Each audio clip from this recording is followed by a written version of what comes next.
want to thank everybody for being here tonight. We got that out of the way, and we get the real meeting started. I do want to thank everybody being here, and a lot of people be faced.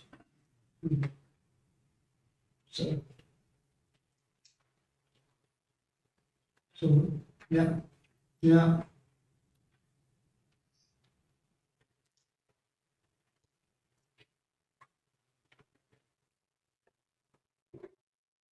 Dear Lord, thank you for the blessing of today. Give us the strength, courage, and wisdom to make the right decision for this city tonight. Amen. I'm going to take our pledge of allegiance now.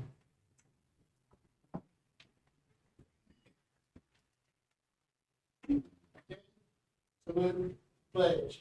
I pledge allegiance to the flag of the United States of America and to the republic which stands one nation under God, indivisible, with liberty and justice for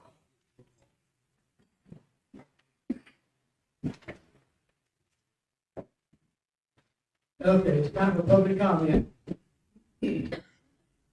Go. Okay. Hold on, John.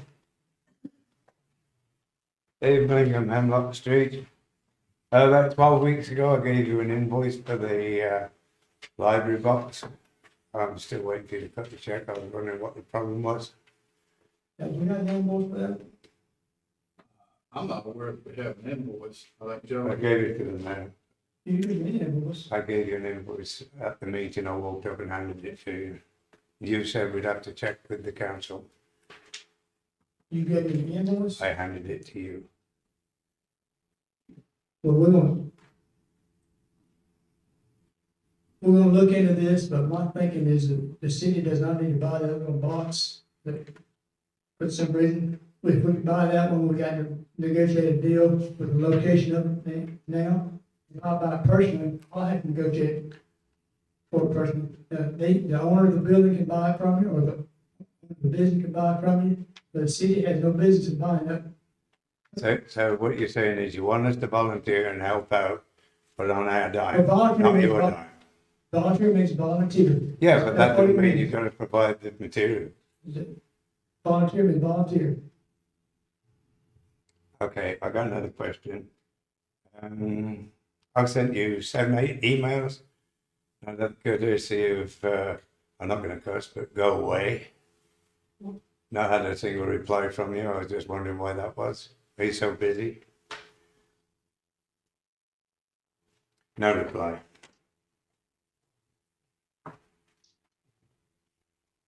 Anybody else? My name's Joseph Johnson. The agenda states that there be an observed moment of silence. Is there a reason why that wasn't observed or Did you stated? observe your moment of silence? Were you silent? Did you observe state your it? moment? Did you observe your Did moment you of silence? state it? I gave it to you, I said it quietly. But did you state in the opening with moment of silence? Or Did you read state it? in Did the you know what it pledge? was? The agenda didn't, It didn't say I had to say anybody. It no, was there. It was I'm there. just curious as to your response. Did you get my formal complaint? About what? With my issue last week? I never received a response from the city manager, city attorney, or yourself. Concerning what? Concerning the issue with the way that last week's meeting was open. I'm not sure what you're referring to. Okay. You can refer to. Did you receive I'm a formal sorry, complaint, Mr. Dennis? You're So I referring, believe that before. Did you forward that on? Did not, no. So we'll make sure that that's addressed by Mr. Holmes. Okay.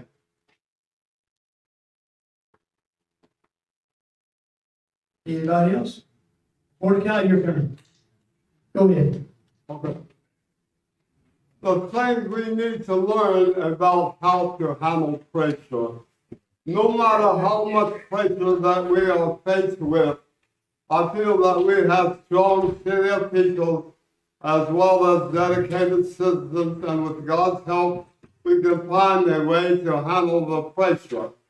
Pressure isn't only to defeat you, but often to make you stronger than you think you are. No matter what you want to do, never think that you won't face opposition. Sometimes it can give you more and better things as you face it with courage and conviction. Please don't look at the problems before you, but look at how much strength you have to overcome all of the problems, and think too of all the people who are standing with you to face them. I believe these things happen to give us more than we even expect. We have to ask ourselves, regardless, whatever position that we are in, are we wasting valuable time when we could be working to have a better future? What I am seeing and hearing about the difficulties we are having is that better things are right around the corner.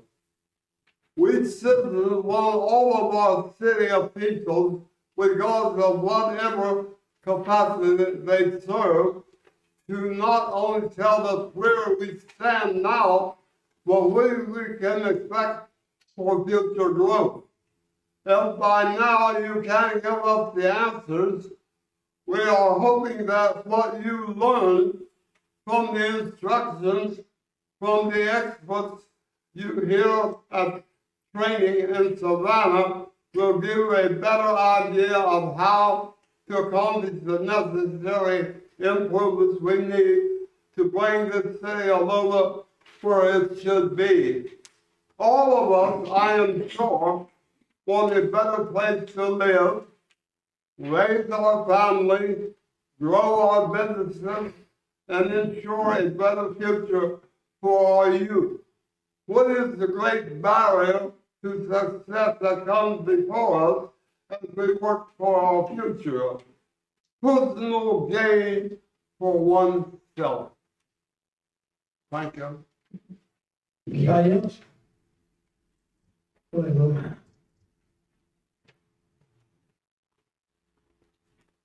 Thank you. My name is Roy Hall, live on Mountain View Parkway.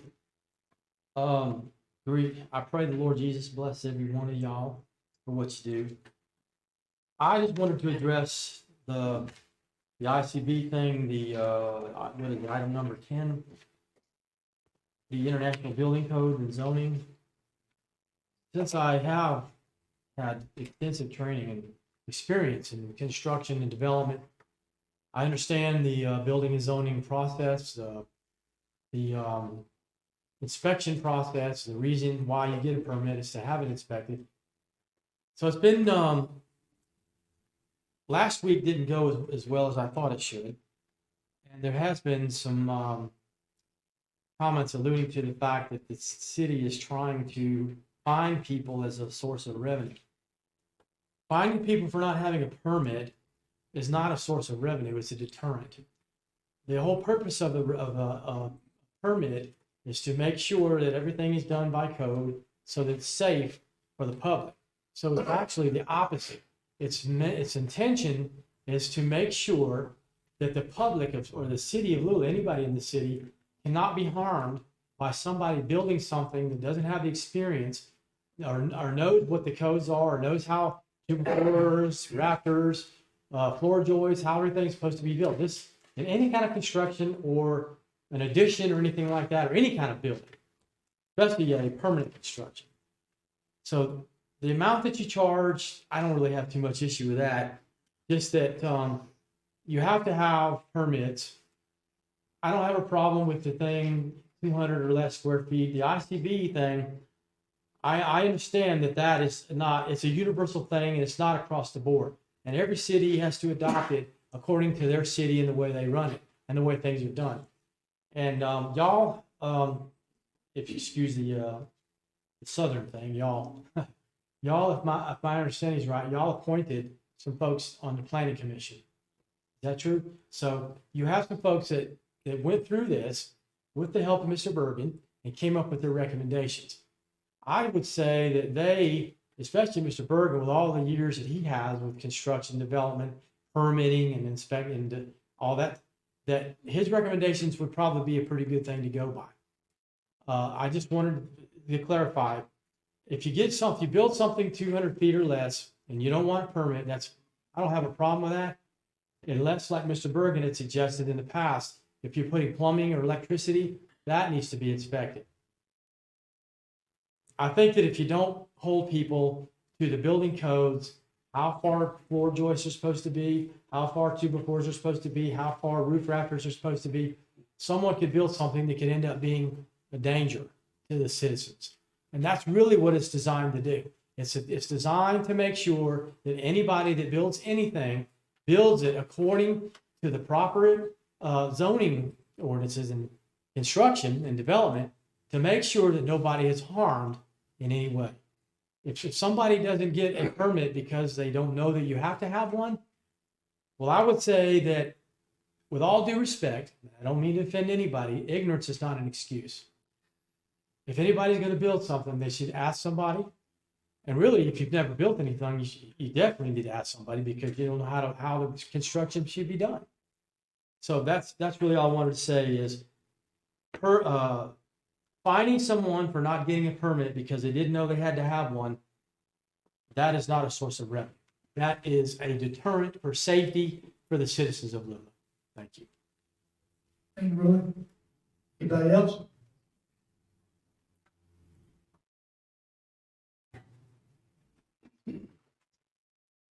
You know me, I don't like the laws anyway, especially when it comes in, but these permits need to be permitted. And the big issue is if you want the 20 by 20 or whatever, you know, and you're gonna let people build them, what is your debate on abandoned houses are still here? Ain't nothing done. You got one sitting right here beside City Hall that the roof done fell in. So let people build all these barns and then not have no rules or like code enforcement to push the issue. Everybody's fussing about code enforcement, you know, and then when they go around here and trying to teach you, you know, I'm listening to my neighbors. Oh, felting this, felting that. Yeah, we need our code enforcement. And I'm the last man to say we need him too, but he knows a little bit more than every one of you. Thank you, fellas. Anybody else?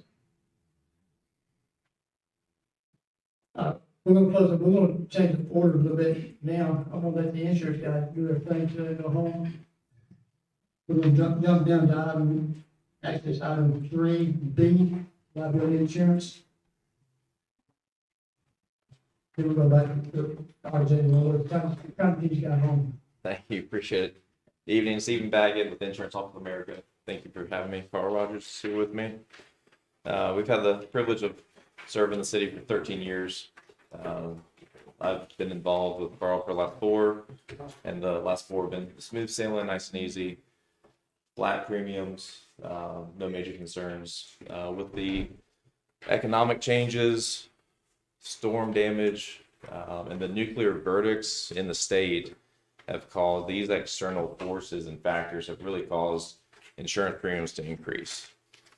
We've had a few claims here within the city, some storm damage, auto claims. So with some external factors, internal claims, our insurance premiums are rising, are increasing. We presented to the finance committee last week, presented the budget. We had a alternative quote, 67,000 more than what we're presenting. So we did get 2 options, but the second option wasn't even close. So we found a local insurance company that knows the city, has a municipality program, insurance coverages designed for the city. So I'm very confident within the coverages and the limits of coverage that we presented to the finance committee. We have a summary of the loss runs, the claims history of the last 4 years, and then the itemized loss runs, breaking down each claim, dollar amount, and the details. Those were presented earlier.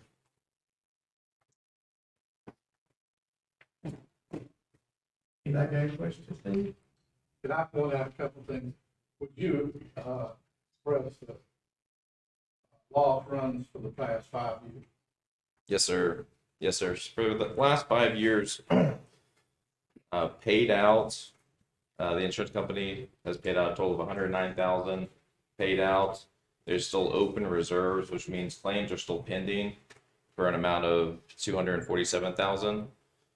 So, more than 350 in claims potentially over the last 5 years. For comparing to the premiums paid in, we have a loss ratio of 122%. So the insurance company has lost, $22. They've lost money on this account over the last 4 years. So that's been the major factor for the increase. We got 7 declines from other insurance companies with municipality programs, government programs. We got 7 declines from those carriers based on these loss run figures and the premiums paid in. And that 122 is on the spreadsheet that I provided, and just gives you a quick little summary, paid in versus paid out.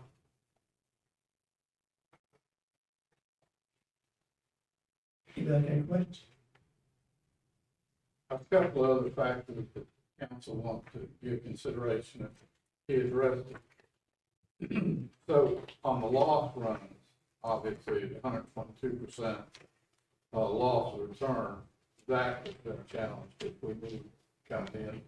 The $109,000 payout, interestingly enough, we were the beneficiary of because we had claims directly that paid through the city. Sadly, as that's the case, and I believe all those were weather related to outstanding claims.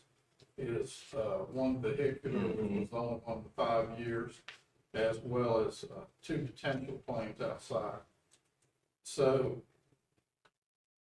from our perspective, the challenge becomes when you're having a decline, which I know we actually worked, just so you understand, Stephen's a broker, so you have the opportunity to look at any number of companies, Liberty Mutual, Nationwide Insurance, Philadelphia Insurance, Cincinnati Insurance, EMC, who I thought we were going to be at, Amguard, and then Travelers.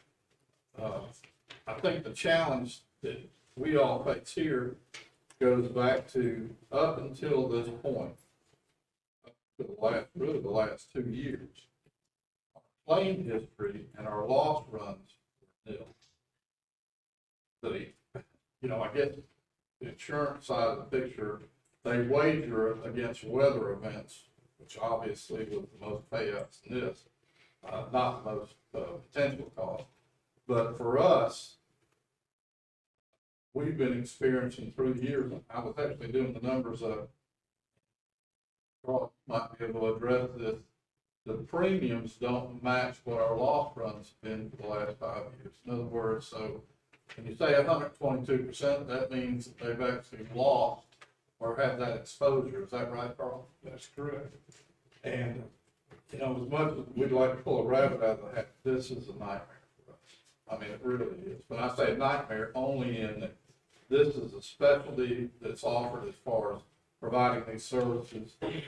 We actually looked at explored some other options that were available to us, but being a government entity puts different expectations and requirements on us. Is that right, Joey? Yes, sir.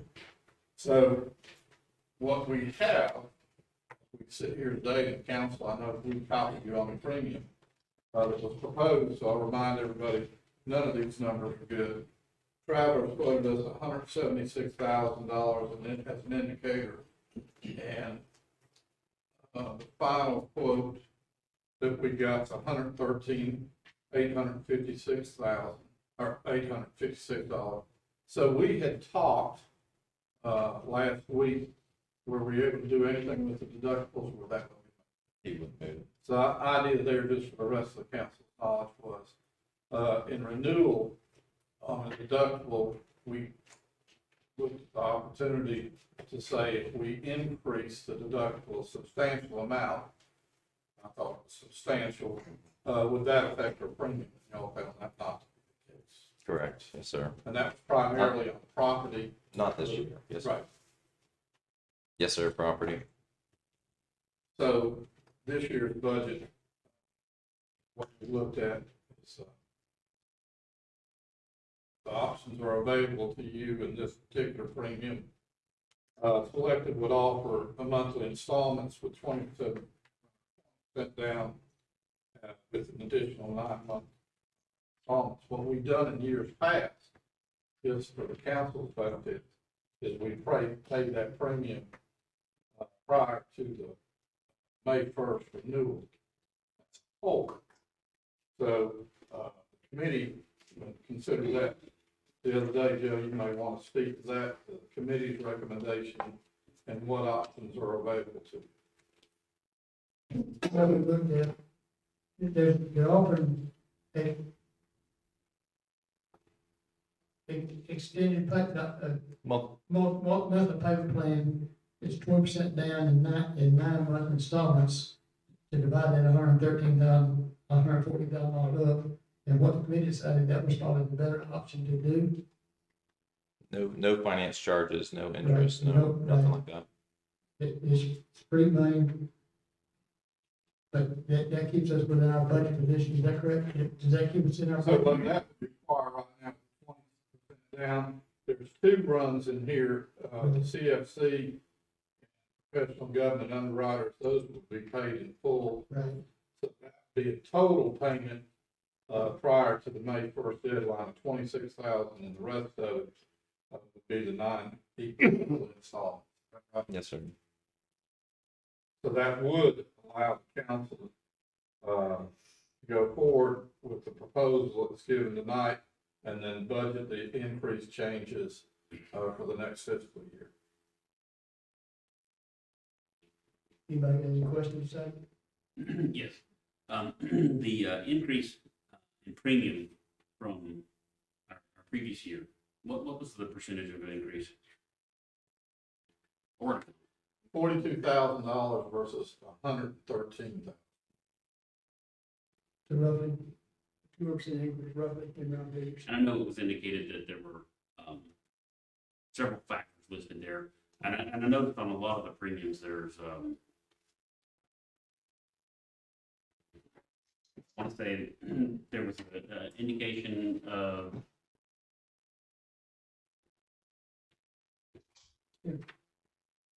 You've got copies. You got a hard copy? You've got more copies. It is. Yeah.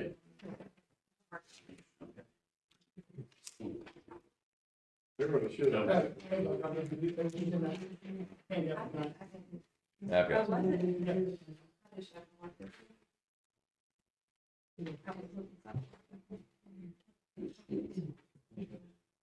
yeah. Yeah, so it looked like there were several items, there were items listed on here. I was just wondering if there are items on here that are not required by the state of Georgia. I know we've got, you've got, there's cyber, PGU, professional governmental underwriters. Are those additions, add-ons that are required by the state of Georgia? they're not, Not required. Specifically We had checked required. it about 4 years ago, we picked up cyber. yeah, the economic threat of not having those coverages would be substantial. Having a cyber hack affect the billing, affect the servers of the city, shut the city down, shut the water systems down. So the cyber premium, almost every business in at least even small businesses are all having cyber policies included as necessary insurance coverages now. In this proposal, just that particular one is $1 million limit Yes, sir. at $2,860 Yes, sir. with a $2,500 deductible. I'm just, I don't want to go into too many details regarding cyber, but just understanding the attacks Mm-hmm. and the mitigation options that we have in play. It's small potatoes compared to the rest of it. So I know 2,860 sounds like a lot when you look at the 42,000 we paid before. It's even a greater percentage of that, so I'm sure that was still in play as part of that 42,000. So it looks like the majority of this comes from the, Property, the Property. buildings, contents, income replacement. and were those items our highest payout? The loss? Claim? Yes, yeah, the property was paid out 109,000 in the last 4 years, mainly from Hurricane Zeta, Mhm. where we replaced one of the playgrounds and a few other items. And waste treatment, Victoria Lane, and several covers. I was just curious, where the personal injury, I know there's personal injury claims on here. Mhm. That's gonna be under general liability and auto liability. And that's, trying to see on this.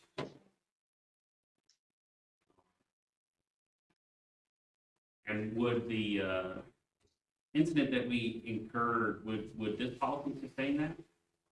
Which incident are you referring to? Well, I don't want to get into, too many details, but we did have one. The outstanding claims, is that what you're talking about? Yes, there's one that's not closed yet.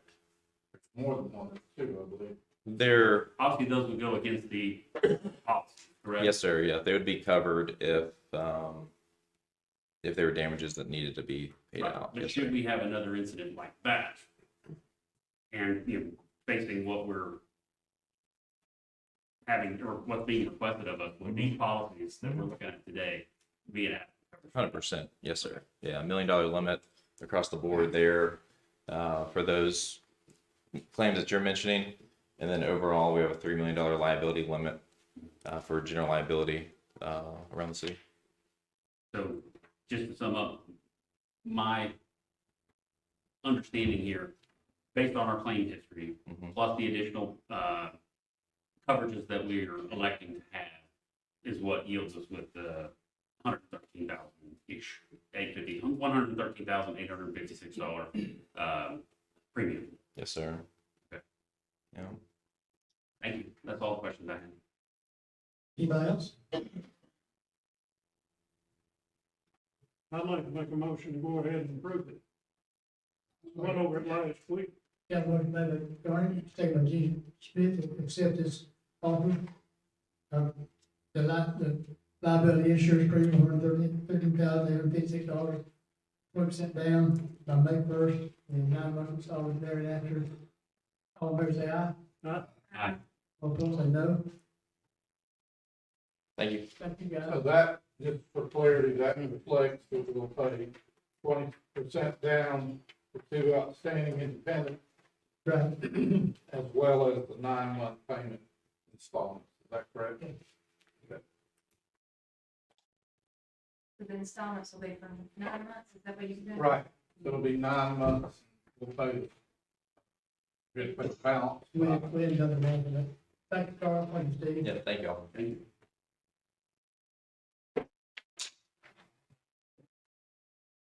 Hey, Bob. This that comes without saying, somebody send me an invoice. They will. I probably don't want to eat. I know how it works. I may not get one, and I won't sleep. Okay, now we'll go back to the minutes, not out of number one, the minutes from the previous meeting. Anybody see anything they want to change on that? I'll entertain a motion and second again. I'll make a motion. Motion by Denise Shelton, second by Gene Brandon to accept the minutes as written. All in favor say aye. Aye. All opposed say no.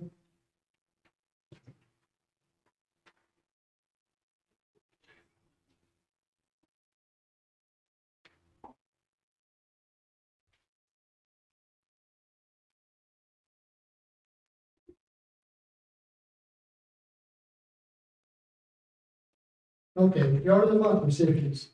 All right. Next month, in May, we have a living and loop promotion.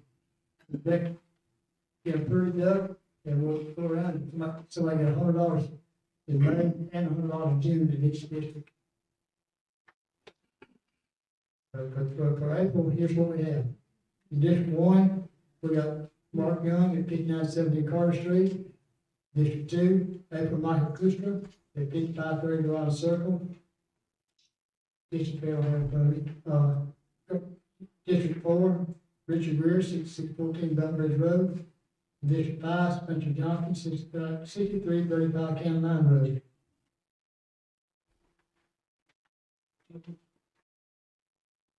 What is that? He's over to you. That's fine. Okay, now then, finance commissioners. Then we have money left. So, Sorry. goodness, we do. Sorry. So, oh, that's fine. The good news is, bank balances remain constant. We're wrapping up the end of the year, but not, for those in the audience know, we go fiscal year July 1 through June 30th. And so we're actually in our 41 week. I'm gonna pull up some numbers here. If I can get them to come up.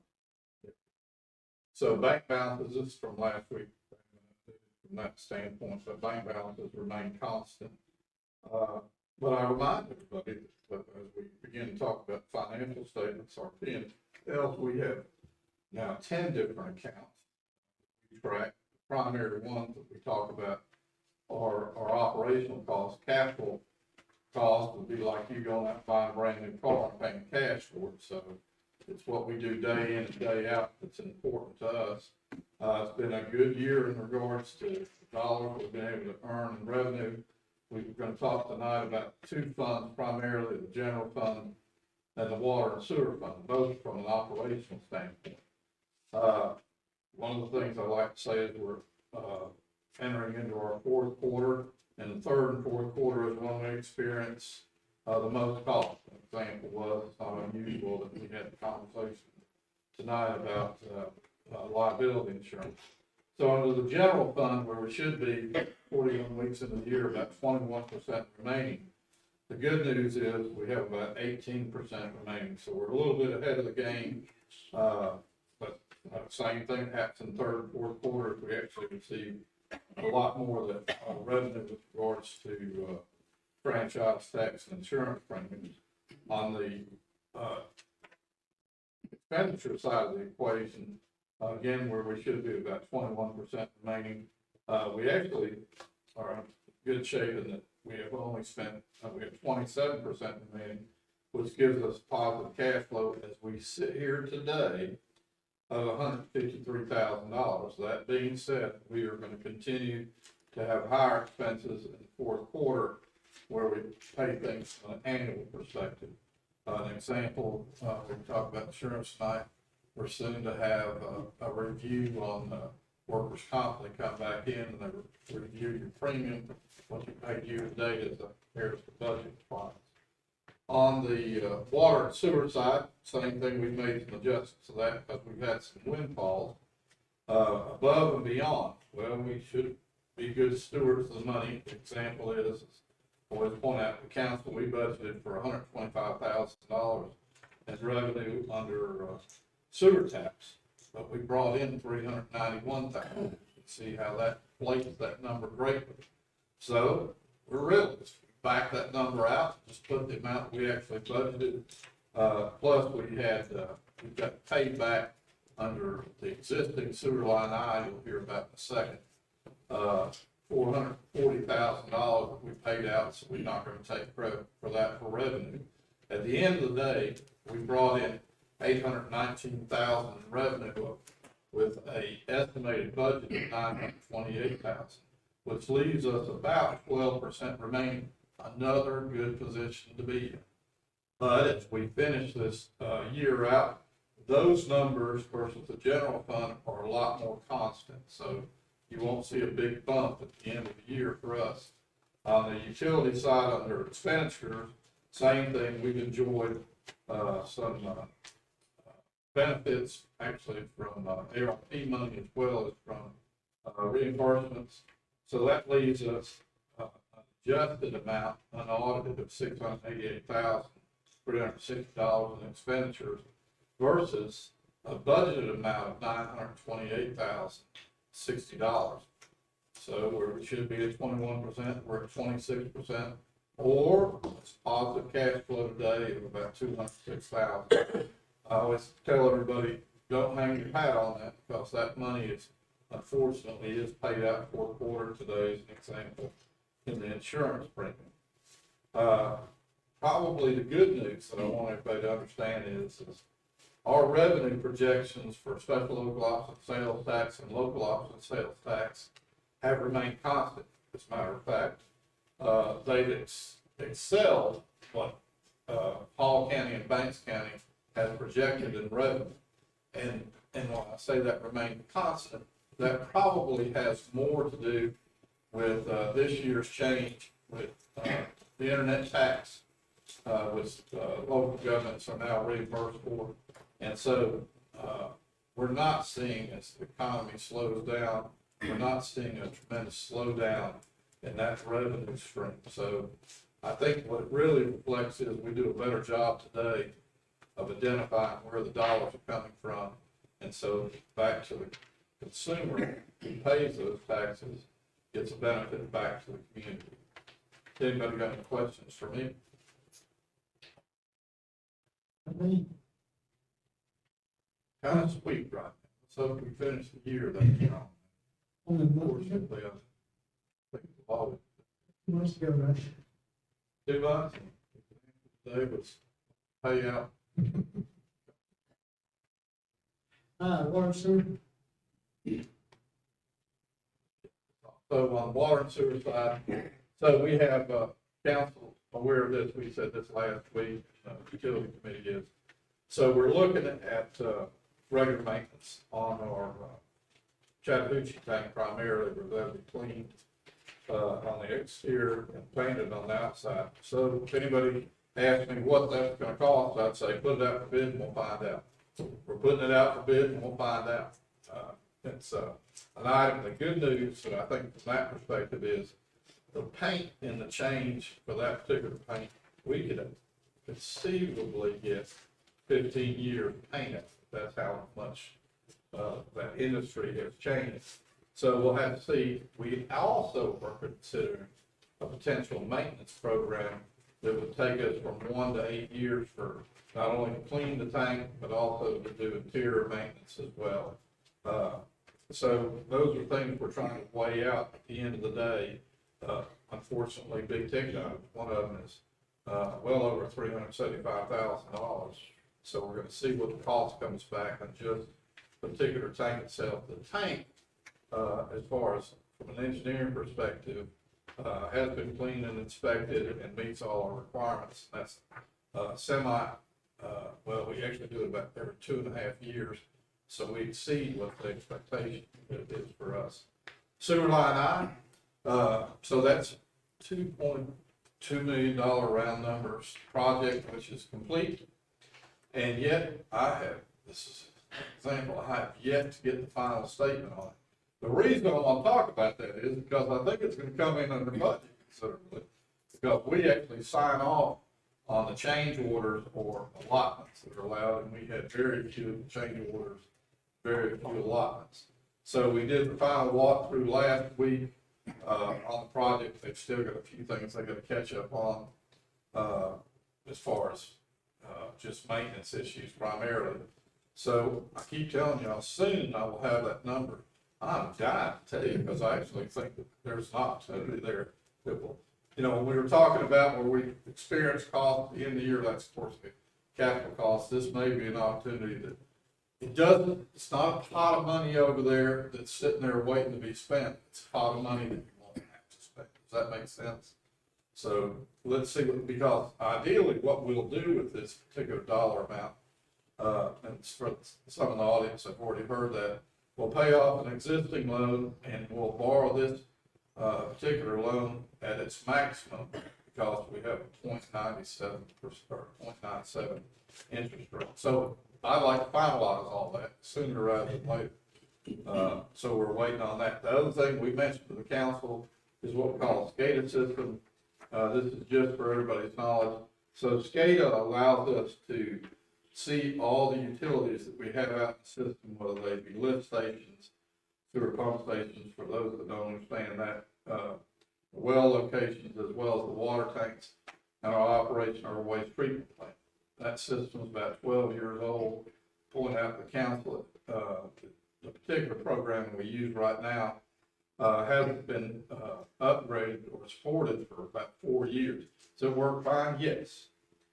But that's an indication of it's time to get up underneath that. Good news, if there is to be any, because it'll be an expensive venture, is that would be a capital improvement, and the change will actually acclimate. I think everybody in the room has probably heard of what do they call it, Tony? Plug and play. So the good news is the system, if we adopt a new one, should match with what we do, so we won't have the expense of converting one system to match the other.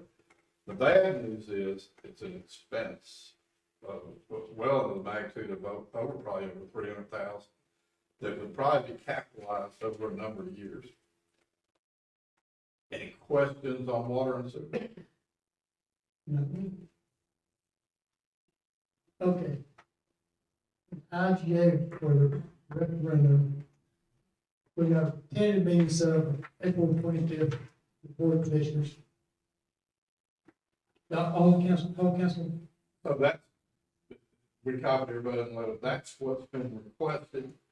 I pointed out originally when we spoke to y'all with regards to that letter, it was gonna be imperative that you attend because they want to have a vote. But at the end of the letter, it says, now, we will also discuss possible terms of new government agreement between all such jurisdictions. Joey's reviewed the IGA initiative. I actually have a meeting with all the cities in the county tomorrow that will revisit that. Joey, is there any comments you want to make on intergovernmental agreement other than it unfairly doesn't give the city of Lula enough money? 19 pages. It meets the legal requirements, but, city under a population percentage would not receive what, under the agreement, what you receive under the population percentage, but you know that. But as significant is that, if the county is looking for your approval, then yes, you're gonna have a quorum and sufficient number to vote on it at some point. If that's not tonight or it's not the 25th, I don't know if they've got a deadline that they're trying to submit it so it can get on the ballot by the November ballot. That was why the idea was that they're trying to make that referendum deadline date. That's why we're on our agenda tonight, to meet their deadline, wasn't it? So the general idea was up to this point, we'd have an IGA that you could vote on. Right. So we're not in that position. We've been granted the IGA, but the specifics just for those in the audience.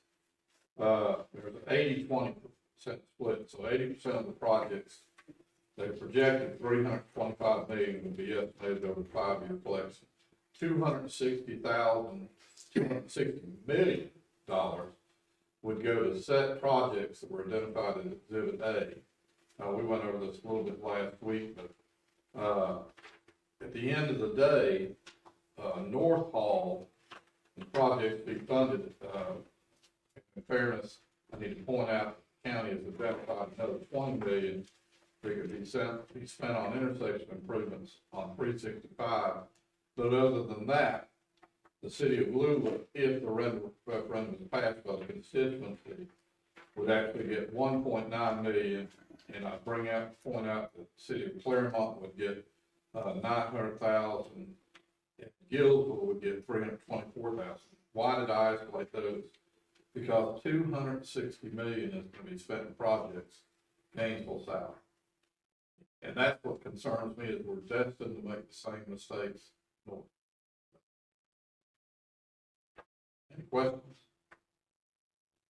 Yes, did we, was our concern only that we needed to have verbiage, regarding the projects or high-level projects that we would allocate any funds received from, a proposed T-Splosh referendum? So we want to generalize to some extent. When I say that, so resurfacing would be identified, sidewalk, anything related to transportation, culvert improvements. There's a reluctance to say, well, take Charlotte Street as an example. when you might have a priority that comes up that requires you to prioritize another street in place, from our rating standpoints. So, from that perspective, we don't have any set projects other than generalizing how to be used. So was the deadline for receipt of that statement from the city of Lula? So we communicated that with them already, but they haven't asked for it in the document. That'll be part of tomorrow's meeting. All right, thank you. Do we know their deadline to get on the ballot? So they're looking for the November 8th, is that right? That's right, we want the November. So they have some requirements that Vance, their actual attorney, is addressing. So those are, So we got to get done to them by a certain date, you know what that date is? They'll start running the notices, you can back into it because it's a general election, so they've got to run it 90 days before. You never want to run it that close, so that I'm sure they want to start running their ads like we did when we've done these in June or July. So they're getting close to their. So we can actually approve of IGA next month and still meet their deadline? Well, I don't know that's gonna be the case. That's what I thought too. that was I was asking is that if y'all have a understanding of the agreement or the contents thereof, then we either gonna have to have a special call meeting, Or do it likelihood, tonight. or do it tonight. Yes. That's where I'm headed. It does concern me. We've had any number of meetings with regards to this. In our last meeting back in March, they were fairly confident of the agreement with IGA, and that would be forthcoming. I think I copied you on some of the conversations we had. The sooner we have it, the sooner we can consider it, which, we got that last week. Right. The other thing that, and I think y'all are aware of this, but I want to make sure they have included as they're required that they intend to bond the debt that is the county does. And that would be part of the county's obligation here. I tried to do some quick math, but I just haven't seen enough of the financing, but under the item in the agreement that calls for the county to get, it's on page 5B, where the county would receive a reserve of $4,333,333. That each month would go to the county in trying to calculate what would then be paid out to the city of Lula based upon our percentage thereafter. But there would be some if my math was right, but I have that number, nor can I tell y'all it's been provided to you. So you're saying it'll be like a monthly payment on this is what they're. Well, talking about, it'll instead of be- the bulk? It'll be quarterly. But they've got a monthly payment they have to meet, it's just the way sales tax money comes in, Department of Revenue distributes it on. And then they'll send it out. Right. So we'll vote on this tonight and wait some more documentation. I'm fine with, if Joey's fine with what's been proposed up to this point. Yeah, it's a legal document, I mean, it's just a matter of the specific terms, if the company wants to have those items addressed. Because, you range, if you did a population percentage, you get more, but if you don't participate, you get none. Right. So, I mean, Well, that's sort of what happened on the loss too, we didn't get exactly what we wanted, lost it. It's a lot, a little bit different, and Yeah. they can isolate projects for Right. this one a little bit more so. Right.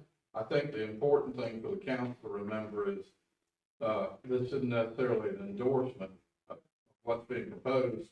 It's if the constituency sees this to go forward, this would be your entitlement. We've got to have this to get the money, yes. basically, what we got to, if we don't have this, we don't get anybody whether it passes or not. If it does not pass, nobody gets any money. That's sort of sum it up good enough, or Yes. get more questions? I entertain a motion. Motion. motion by Gene Brennan, second by Garnet Smith to approve the IGA. All in favor, say aye. Aye. All opposed, say no. That was something there. Okay, the proposed change in work session, this is the meeting times, what has been suggested to get all the meetings to start at 6 o'clock instead of third Monday of the month at 7 o'clock, we did get them all started at 6 o'clock. And, but we got public notices of, Run notices, you can have a public hearing, which I suggest, but we definitely have to run the notice, and the first time it could go into effect would be June the 19th. That meeting, because we've already run ads for your May meeting. can we have a public hearing during, at the May Yes, meeting? yes. Is that what we want to do? Does council want to go forward with the changing the hours? I know they do. I've already heard about say so, right? I've actually received several phone calls this week requesting that we not do something like that. But I know you're wanting to entertain an idea of that we move that forward for the recommendation from the city to move to 6 o'clock. I wanted to let you know, and I can send emails on that, but I did receive phone calls from individuals requesting that at least leave it as is so they can attend some of the meetings when they can't travel as early as 6 p.m. I'd actually heard others saying make all of them 7, but that kind of goes the opposite direction. I just wanted to make sure that I voiced that. So the public hearing, I guess we can entertain people's ideas and get an idea of what everybody feels like. I'm like you, I've heard both sides of the argument. Good. Got a motion from Gene Bell, put the public hearing on next month's meeting. I second. All in favor, say aye. Will we have next month? The public hearing. Public hearing, that's May. 15th.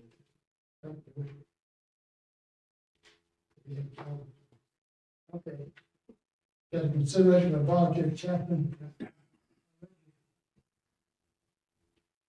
Is this your proposal? Now, that's a matter that I'm just in collaboration with other council that have policy that just got something in front of you to get the conversation for you started. I realize I just gave that to you all this evening, so I've requested council review that, send your comments to me. I'll pass those along and we continue to consider them.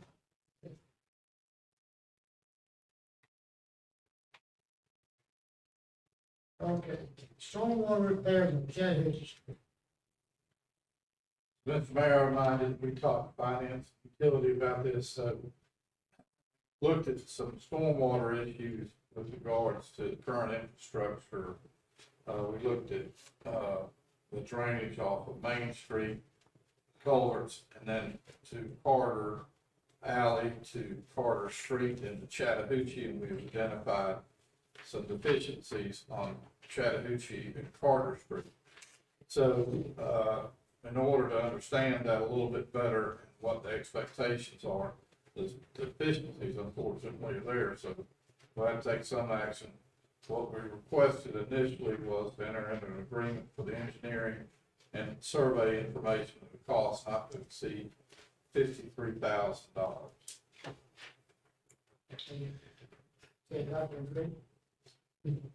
It is, we'll amend that to reflect, so our exposure initially will be for the 53,000, we'll have a better understanding of what the overall cost will be for that project.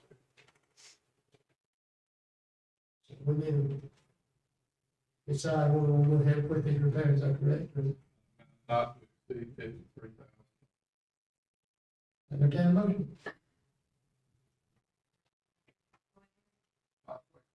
Motion made by Denise Shockman, second by Jim Bennett, to go ahead with the stormwater repair evaluation. Is that a good terminology? Not to exceed $53,000. All in favor, say aye. Aye. Carter Alley. So, let me get better understand what has transpired. So, you know, the council approved the competitive bids. And along with that, qualified the bidders. Paper here tells me this has been ongoing for some time. It goes all the way back to May.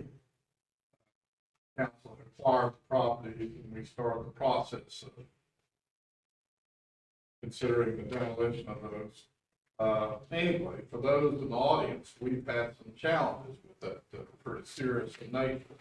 That being said, from May forward, we actually entered into an agreement on the engineering, which would allow us then to contract an understanding of the findings on the asbestos on the 4 pieces of property. That was actually, that agreement was entered into in August, signed in September, and then in October, actually,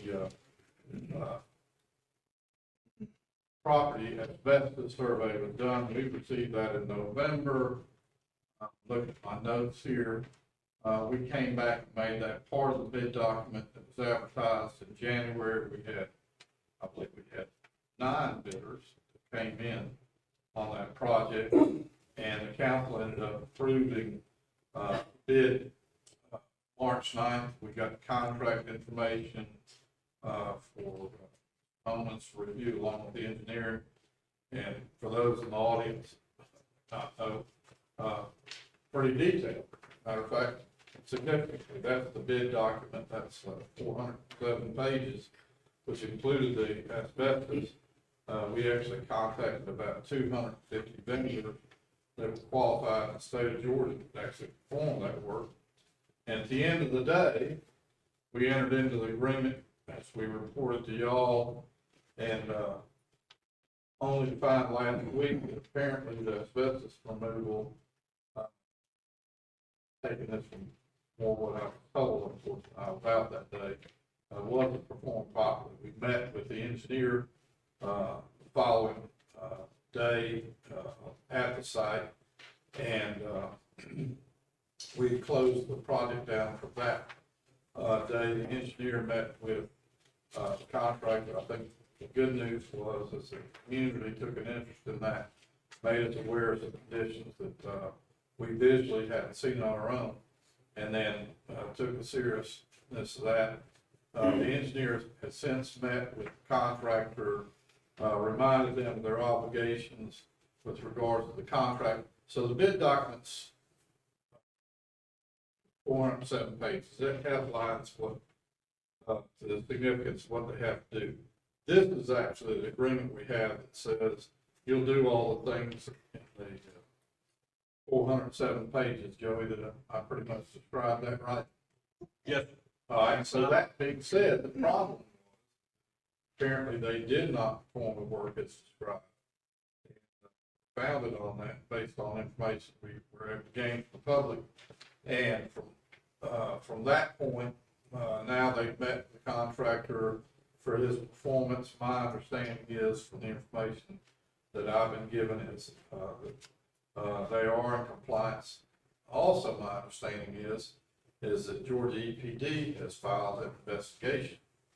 So from our perspective, whereas we may have checked everybody's box, the seriousness of asbestos removal, at the end of the day, compliance, it's certainly an obligation of ours, but the expertise falls with Georgia EPD, and in our contract, it requires our engineer to maintain the compliance issue.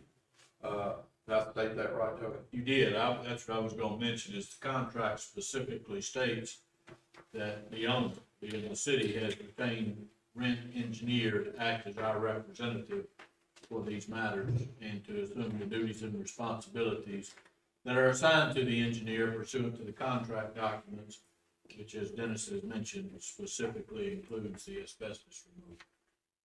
So what else I would add to that is I understand that they're having daily conversations with regards to their expectations Also, it was mentioned that there was concern from constituents that live in the general area about pest control, rodent control.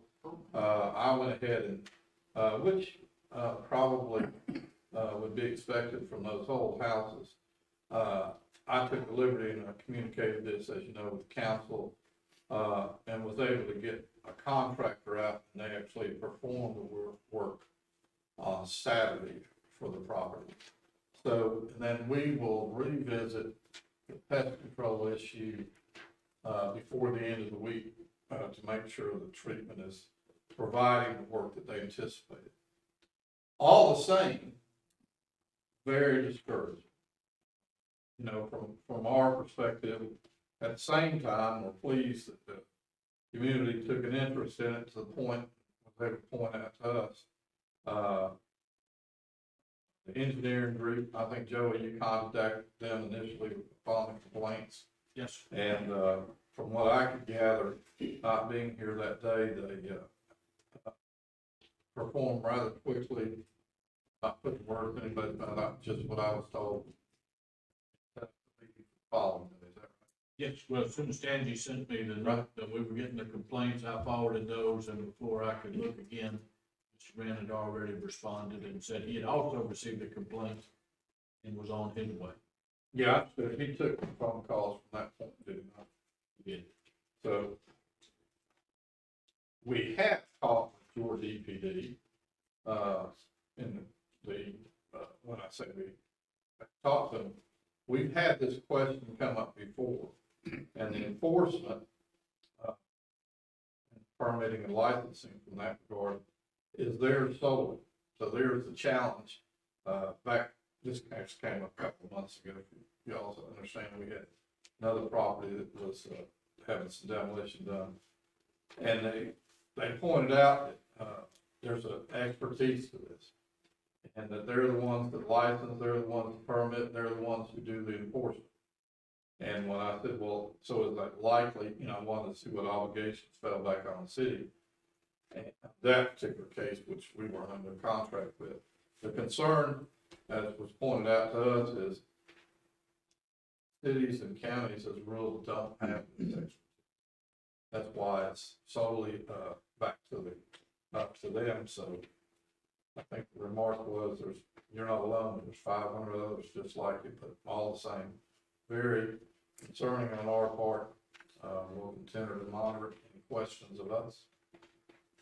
And we got a potential knockdown date yet? So if you remember last week, they're waiting on the removal of utilities. So I haven't checked today, but as of last Friday, they still haven't had gas up there. My understanding is they're gonna complete the asbestos removal first before, because that has to be under control. And then, One quick question. Will, has the vendor indicated that they would only do one particular property at a time regarding the abatement of asbestos? Or are they, can they do that at any time at this point for all structures? I want to do it in this process. well, we've identified, I mean, even when Mr. Rank got involved again, we saw that it was, for lack of a better term, chimney glue that could be asbestos on one additional house, and they've agreed to remove that. So, Tony, that's all you're removed. So, Tony, just so if I understand you correctly, this is what I understand will happen. All this asbestos will be removed prior to actual demolition of the whole house to begin with. Now, the process, I think they're going from house A, which is Cobb Street, to the next house, to the next house. That's my understanding. I would just request that we be able to communicate to Rent, see if the vendor can give notice when they're going to do the asbestos abatement. So I understand they're doing all the asbestos abatement as we speak. They're doing it. Okay, Right. all right. Just want to make sure. I think it's just an issue about, the citizens were concerned that they weren't aware that anything was happening that particular day. So trying to alleviate. Thank you. Okay. Obviously, Hey, can I throw in 2 words on the IBC? Would that be allowed before we get started in that? First, I want to hear. well, I mean, I think, you know, even some of the remarks tonight and last week, so, in talking with some of the other communities, this is a challenge for us, and I know the intention is for this council, is to do it the right way and the safe way. I was in a meeting this afternoon with, one of our state senators, and, the concern is nobody, that should be everybody in this room, wants more laws than we need, or restrictions or limitations, but they serve different purposes. I want to show y'all some things that, and I think this is the intention of the council, is to make sure we do it right. But I'm going to show you this. I was reluctant last week to bring some of this up, because I didn't want to sound argumentative. But let me show y'all some things that are, I get stuff come up with. This was 2 weeks ago, and I wanted to bring it up last week, but I didn't want to come across as argumentative. So, let me tell you a little story about this house. So this house had no permit. For those that aren't familiar with industry requirements, building code is what we, would actually apply. This is an example of what would not meet code. So we're not gonna beat them to death or anything. So let me tell you what transpired, just so you understand how we operate. First, there was no building permit issued on this property. So that in itself is a challenge. Garnet, you might recognize that property because it's not too far from you. That being said, we went out and met with the contractor, told them they had to stop work until it was permitted. But our biggest concern is from what we could review, and again, we're not inspectors, did not appear to meet what the expectation was of code. And there's only one way to find out. You have the inspections. When we talked to the contractor, but more importantly, we talked to the property owner. And just told them, because the obligation is theirs to actually come in and get a permit. And the interesting thing from that conversation is they said, well, we're not sure we understand. We hired a licensed contractor. And so, you know, and I explained, well, they seem to be just a little ahead of themselves. The inspector will assist them in making sure they understand what code is. And, unfortunately, I say fortunately for them, we put a stop work order on. And that was better than a week ago, and they've yet to come back in today, which is a little bit, but I want to stress the idea that the owners of the property thought the property would be improved because they were hiring a licensed contractor. Let me show you a couple of other ones. This is, you know, everybody's talking about the pre-engineered sheds and what have you. This is an example where the wiring was done on this shed. This is why you want us out there, because you don't want the problems that we see. This is very recent. This is the same property, because they're not in order here, where they were putting in the roof system, which does not appear to meet code. I'll go back up. This particular property is very interesting. So they put in a new roof system, which again wasn't permitted. And the reason I bring that up is because it's a big deal. And you're going to see why it's a big deal in a minute. And when we talked to the property owner on this particular property, they were somewhat, used the word argumentative, because they said all we were doing was maintenance. Well, I've got additional pictures you can see where they put in a new roof system. But what I want you to see, let me scan in here. This is how you balance. Oh. And it gets worse. Because on this side, they put in one block. And you know, this is what we should do from our perspective.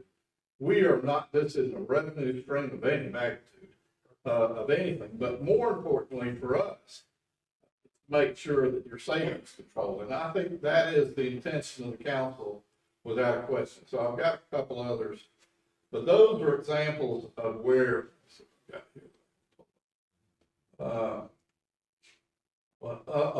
shit, I want to show you. So Let's see if I can get that shed to come up here. If I can drag it over here. Come on.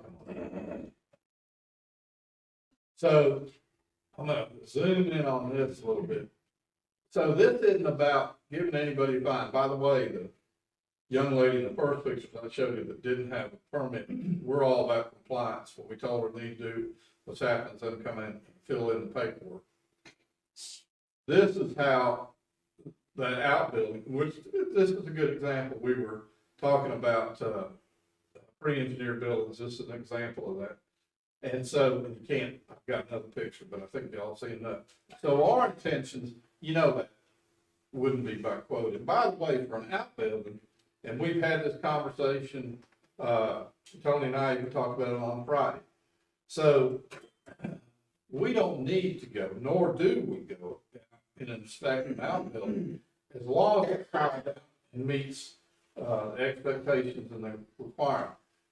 This type of thing can get everybody in trouble, and we know that's not the intention of the city from that regard. When Tony and I spoke on Friday, just for clarity, came up with a great idea with regards to the building code, and the idea is whether or not whatever number y'all agree on square footage. But if it has a permanent foundation, Tony, or slab, electrical or plumbing, then you said that to be permanent. I absolutely agree. By the way, this has electrical on it. It doesn't have plumbing on it. But, you know, so we're not trying to confuse it, and we're actually trying to do you a service. I was thinking back about in the last 5 years, and because my memory begins to fail me, in 5 years, I can think of 2 occasions where we had compliance that they didn't follow code and they refused to follow code. And even those, I think, were allowed to be resolved in court at a reduced fine. But nobody on this council, I've heard, nobody's in favor of these type of things transpiring. So now it's finding the method that works best overall. And I know y'all were talking about square footage, and this is where Joey and I will shut up. We're talking about fines, and those are all avenues that you have available to. But reality is, we just don't want anybody getting out here and hurting themselves or hurting somebody. So I think that kind of gives you a good example of some of the things we can count. Every bit of this is within the last 2 weeks. Looking at all counties, regulations, and the county and their enforcement on those is 144 square foot with a 5-foot setback.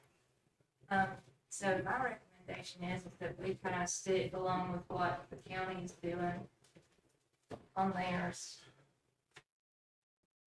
It would be anything over 144 square foot would be a permit unless on permanent foundation with permanent would be my recommendation.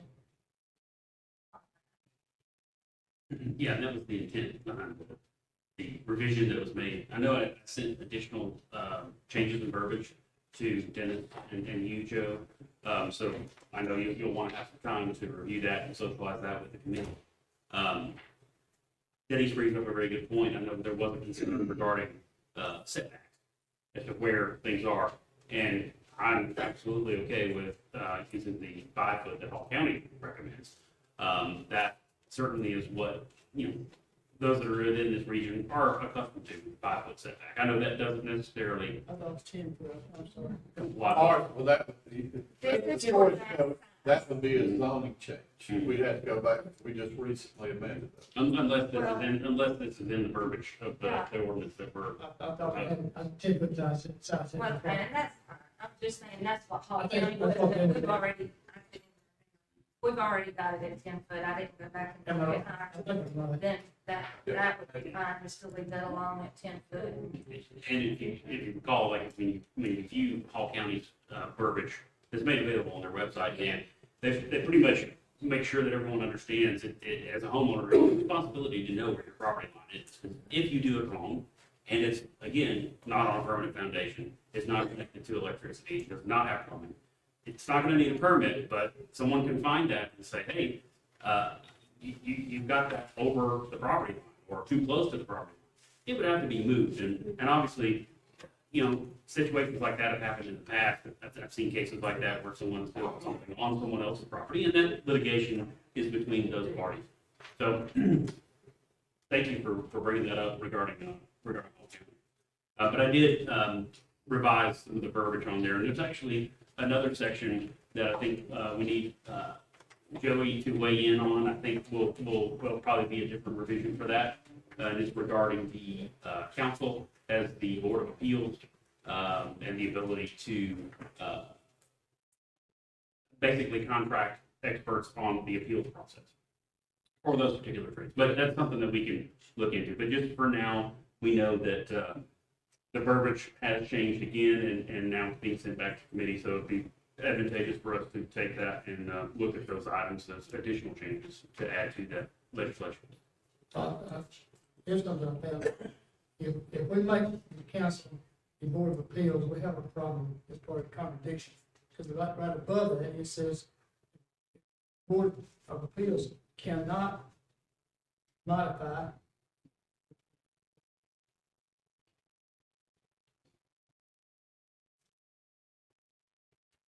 Are you referring to the possibility of the variance? Section 112.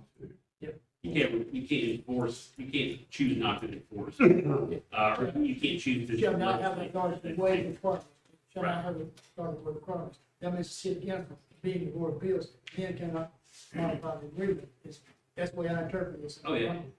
So we need to change that too. Well, yes, and your board members have to meet certain qualifications. So I recommend that you leave that language as it is in the building code. Get Board of Appeals and also get something else that struck me when I first saw this document. We gotta have a Department of Building Safety. We can handle that So administratively. what Joey's and our conversation was, you want to bring in the right expertise, the people that have knowledge of this industry. And that would be an expense to the city, well worth the expense, that then could make recommendations so the council would understand what actions are being taken.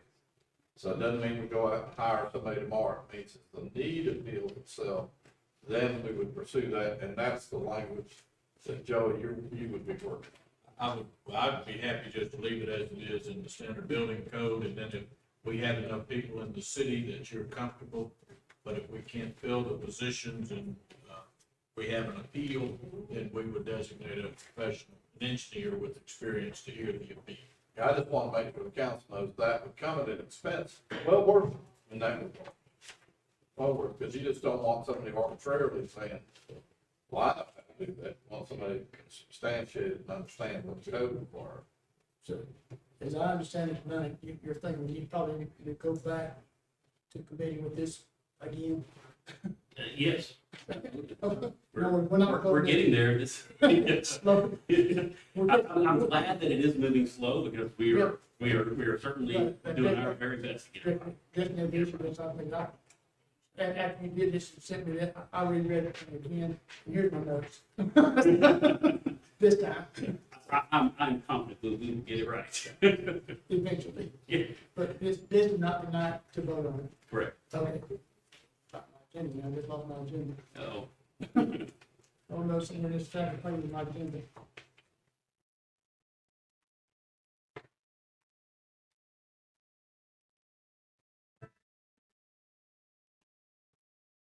Let's see.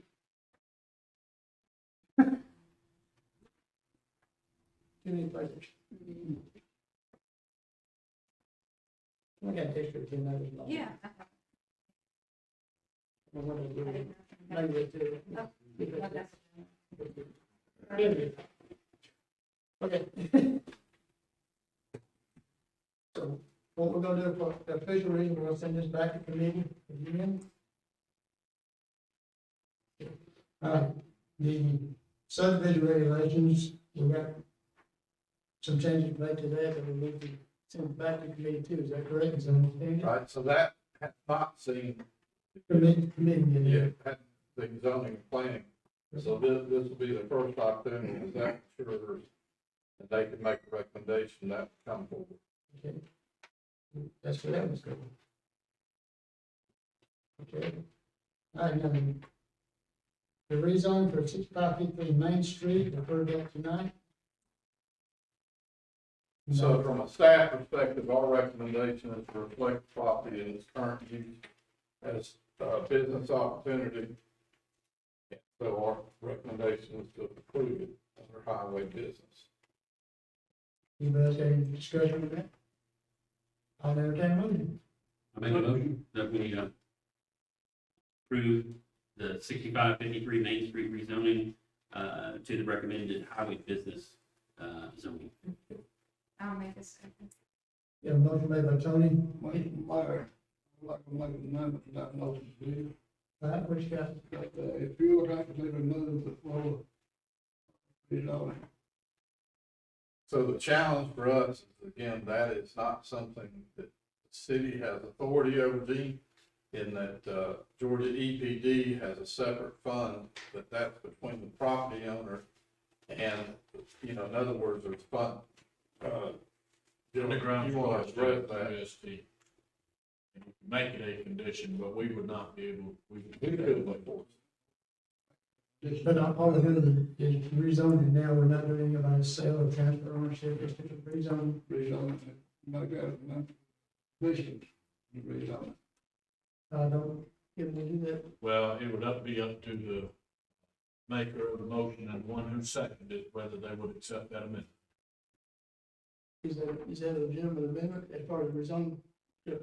Out of gas tank removed or just knowing that they're there?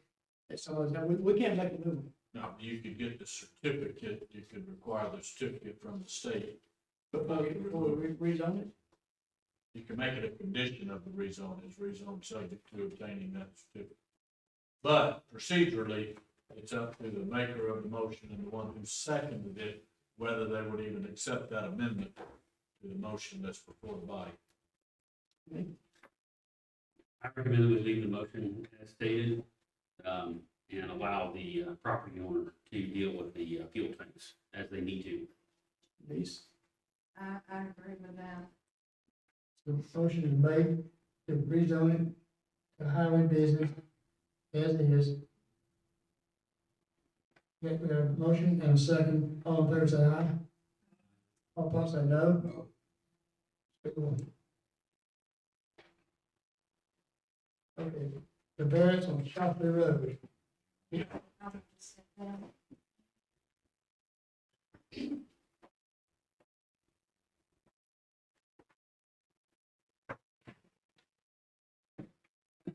This proposed variance was to allow a big thing to be built at 1551 Shopley Road. We had public hearing tonight. We had several discussions about it.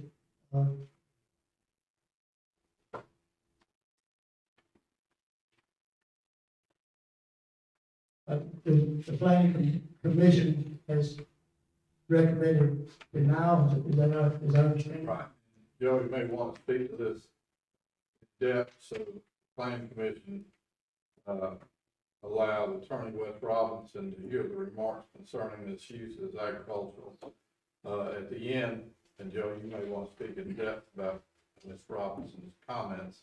Their recommendation was to deny, and then I'll express our staff's perspective.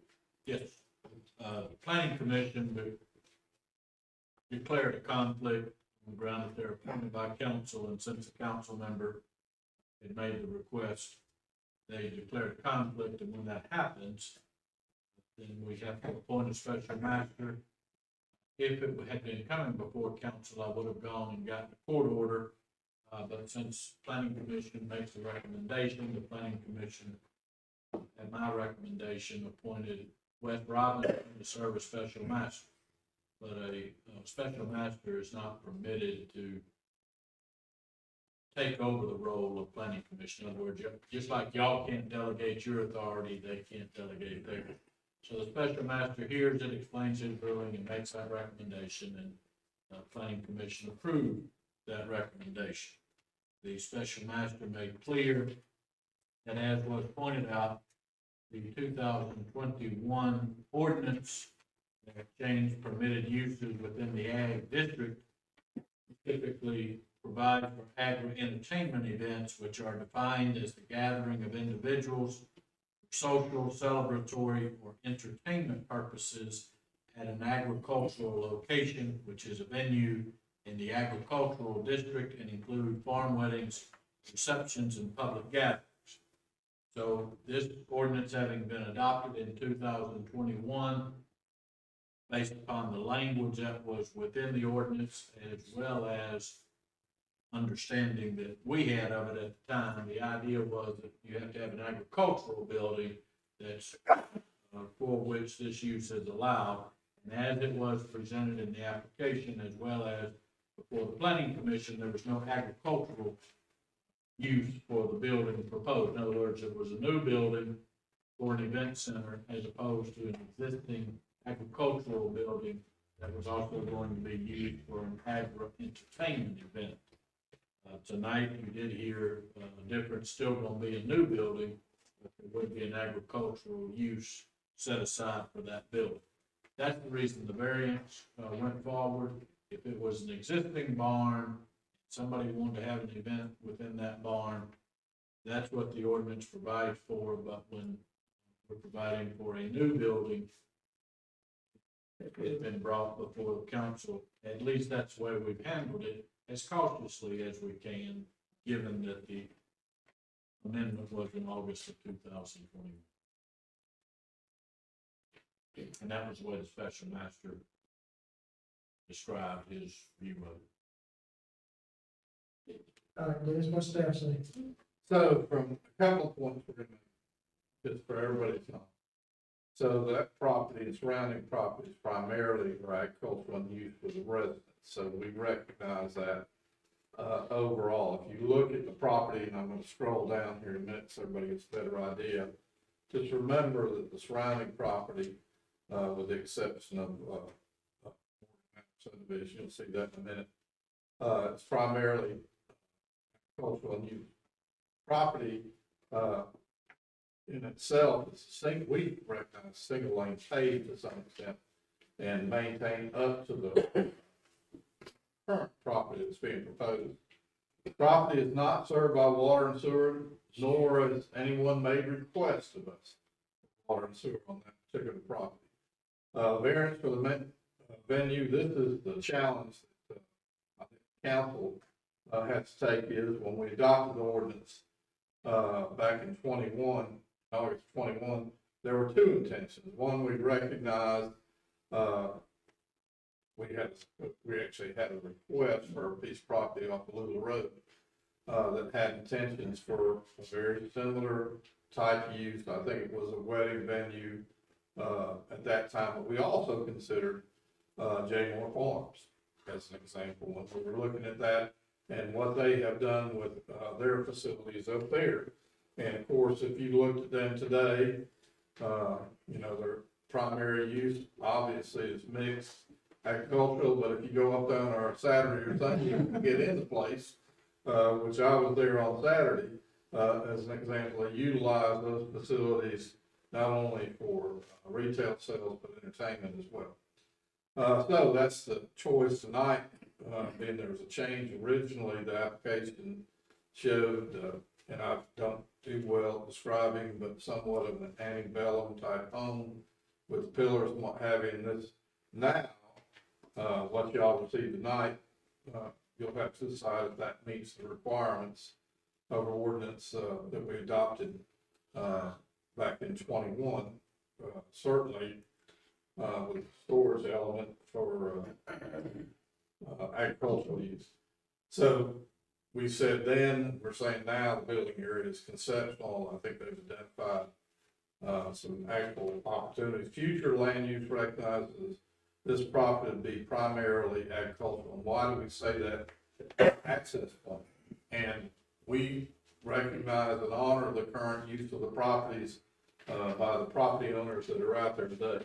So I'll show you a little bit more. So we recognize limitation of road access, pointed out tonight by Renee Shockley about the limitations of the road, number of people. The only thing I would get into as far as the setbacks and the requirements on permitting, amount of parking, those type of things. So those are all items, when submitted, they would have to meet those obligations of the zoning board. So in definition, just for example, if you're gonna have so many square feet for so many people, we have a formula that actually generates the amount of parking that's required, as an example.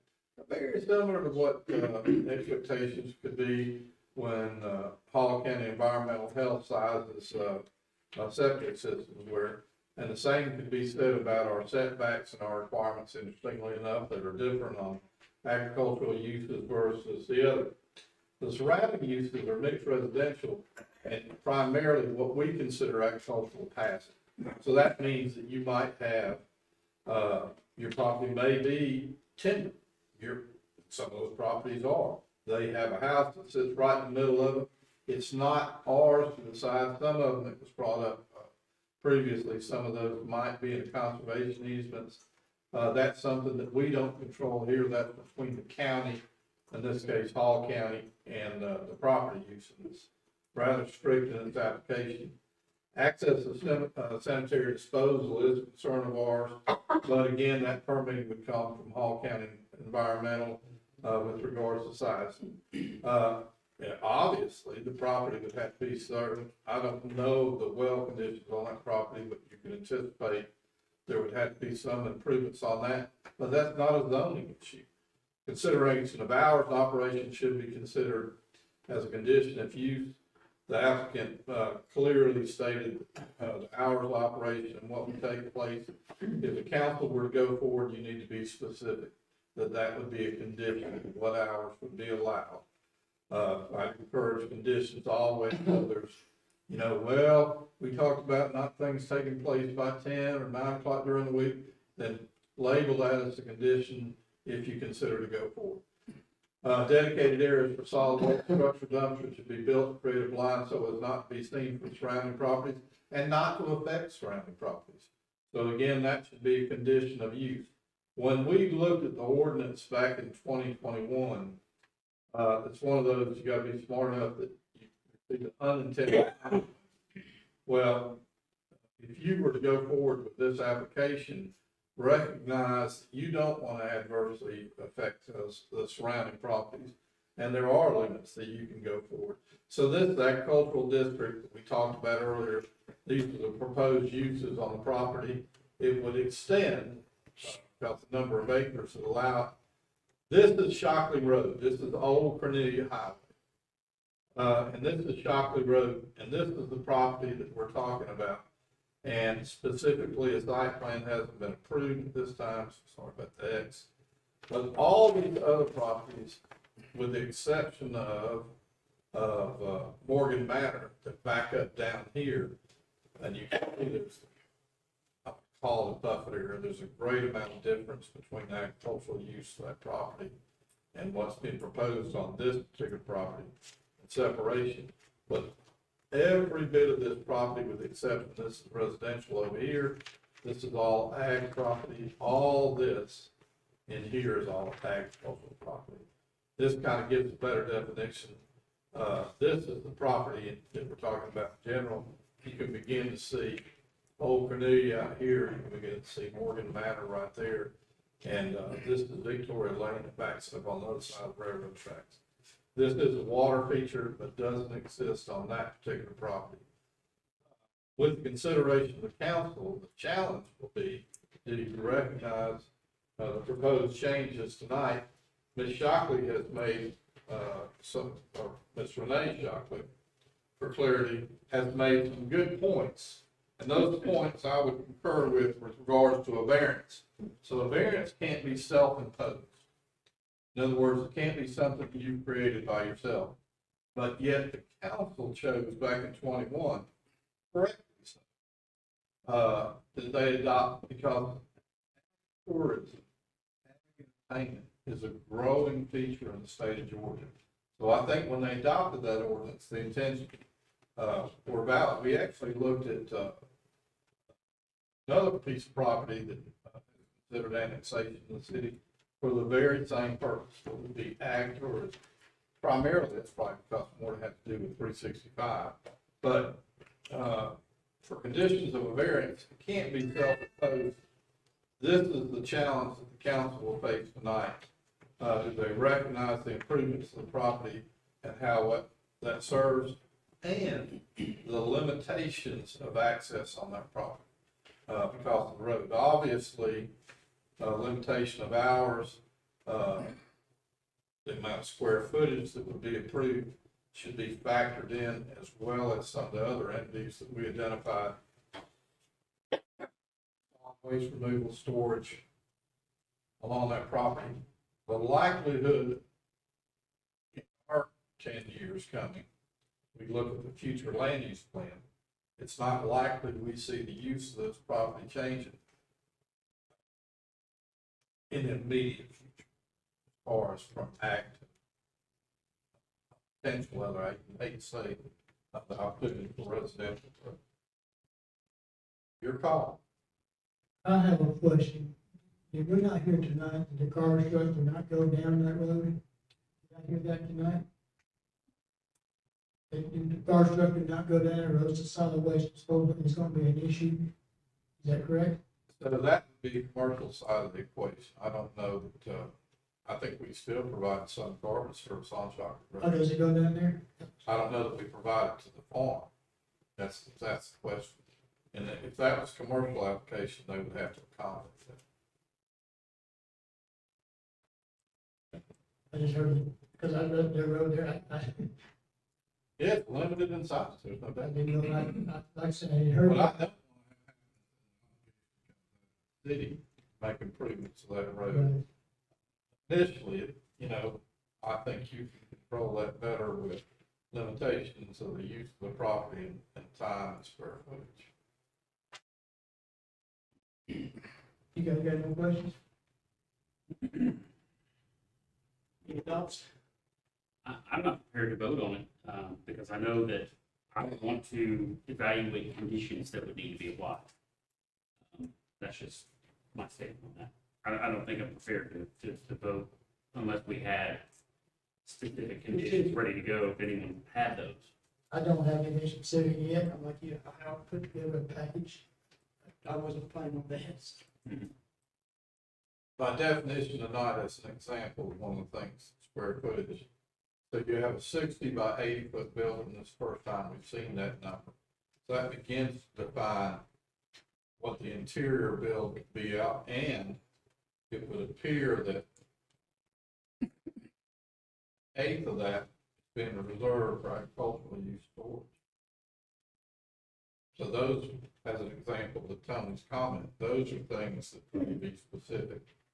Square footage not to exceed X, Y, Z, hours of operation should, be defined, so there's not a question.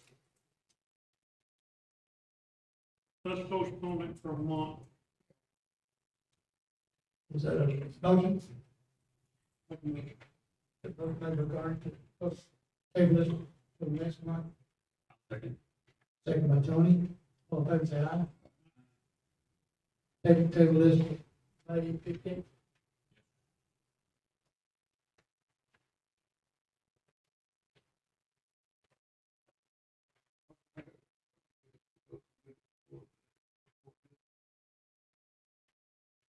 Yes. Plan on.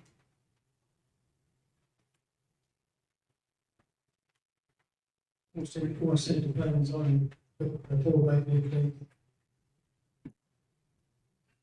We'll do it on the 8th, yes. If we don't have another meeting, Yeah.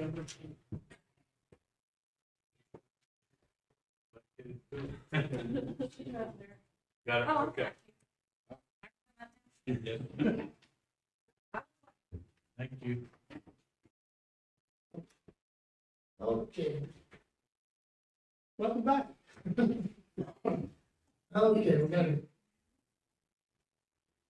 proposed variance coming up next month. Instead of correction, I said incorrect, 1,400 to 1,000 square feet. We're talking about one building, for those in the audience, I think the council's aware of that now.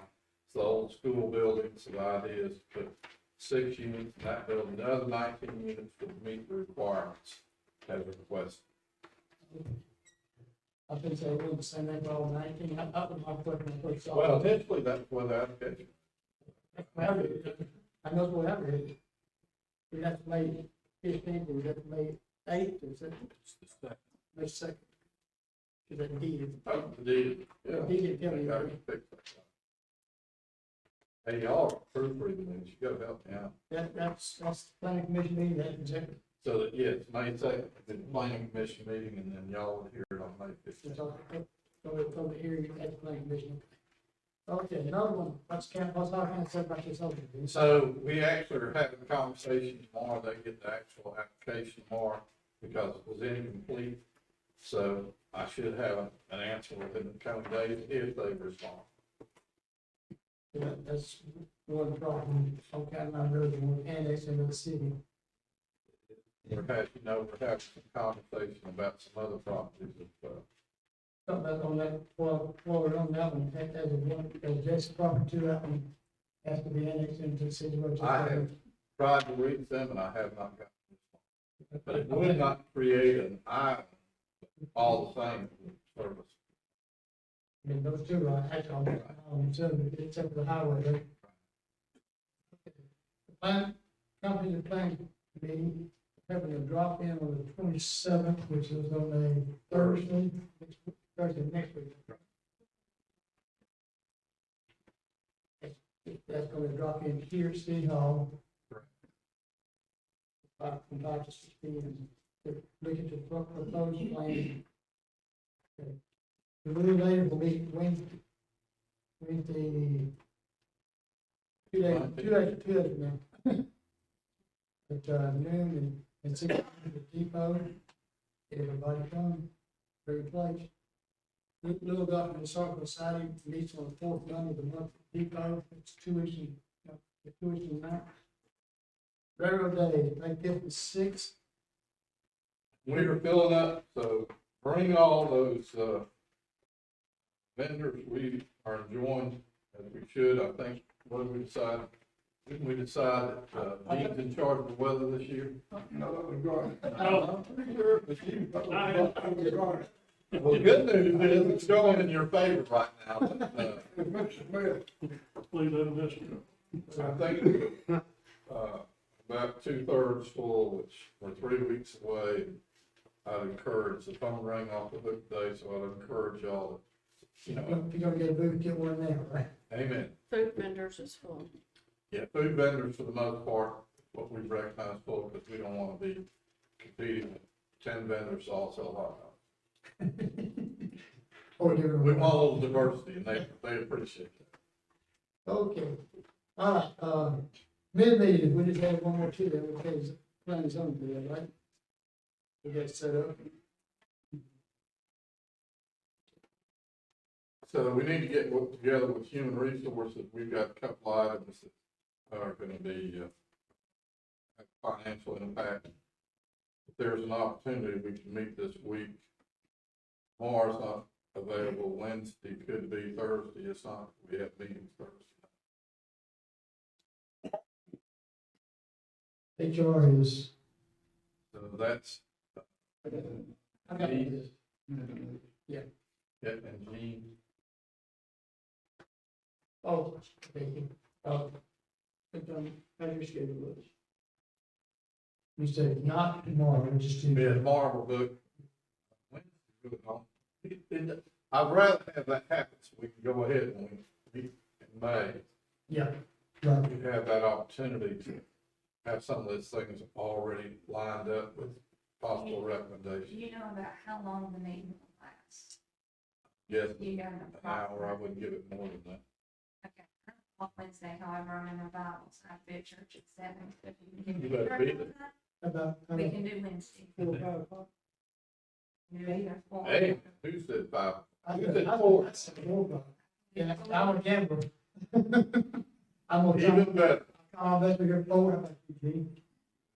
4 o'clock. About that. Yeah, we got one right. Wednesday, the 19th, 4 p.m. Send a reminder, will you please?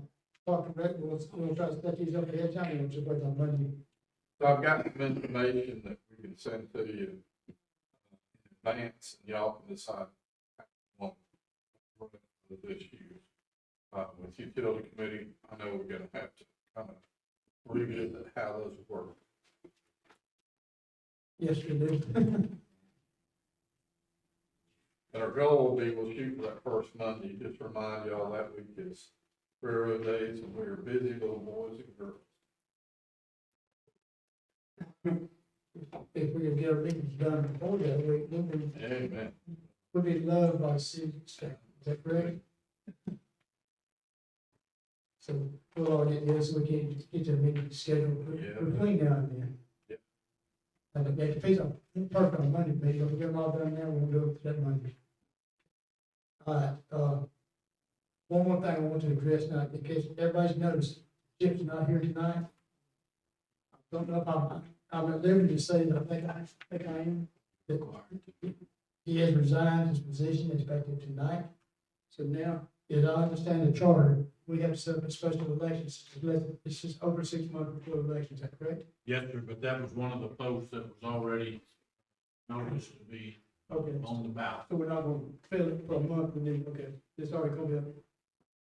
So, since it's vacated, outside 6 months, more than 6 months, but it's already on. Can we actually let that be the election for that post now? We got- Yes, that's the election for that post. So okay, so we're not violating our charter by not having an election ahead of time. No, we can't. I mean, we have to follow the special election. We did miss it. I was trying to total the days, about 2 or 3 weeks, that y'all could have appointed until then, but, That was my calculation too, it'll be on the ballot in November. as it was anyway. Yes. So that, and anybody wants to apply for a vacancy, if it was gonna be up for election issue anyway, and now it's vacant.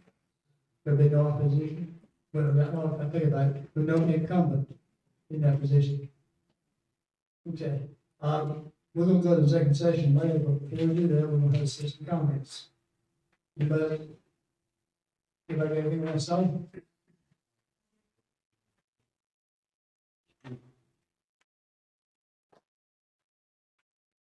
Hi, I've been wondering all night who you are. I'm Tracy Ann Woodbury, and I live on Cobb Street. And we just moved in a few months ago. And I came to the last meeting and I saw there was a lot of talk about, you know, how somebody should find out about, you know, all the rules and regulations or they'll be fined. And so I'm wondering, how would you find out? How would a person find out? Because, you know, we came into this house that needed revamping and all this stuff, and we're like, how would you, so how would you find that out? So the good news on buildings and those type of things, Huh? so this is gonna be new to you, we can hold your hand. So the state of Georgia adopts a minimum code for building requirements. You heard us talk about it tonight, we use acronyms, Right, but IBC is actually International Building Code. right, So, two things kind of happen, I said, we hold your hand. So requirement for permitting, structural, electrical, or plumbing, those things, but you can call us up and we'll guide you in that regard. As far as the code adoption itself, our inspectors use the International Building Code as an example. For residential use, I think it's 323 pages. So where you might have a question, we'll try to hold your hand and help you with that in that regard. okay, But okay, I suggest you come up and give us a call, tell us you're coming, and we'll sit Okay. down with you the best we can. okay, I understand that, but, you have to know what you need to ask and what you need to ask about. So it's not all about ignorance. No. You talked about the asbestos removal or something went wrong. That wasn't because of ignorance, I mean, but you guys didn't see it, the people on the street or whatever saw it. And, the proposal that you put up for, changing, your property, you didn't know that an amendment was put in. And I was told that, I looked on the website and it's not there. But, Councilman Cornett said Hall County has all their stuff on the internet. So you know, the jump seems to be in, I understand that people don't want to assume that, you know, you're trying to collect penalties from people to fill the coffers. But on the other hand, you know, if people don't know the rules or can't look up the rules easily, you're putting a big burden on them, and you're putting a burden on your staff too, to go down and find those things.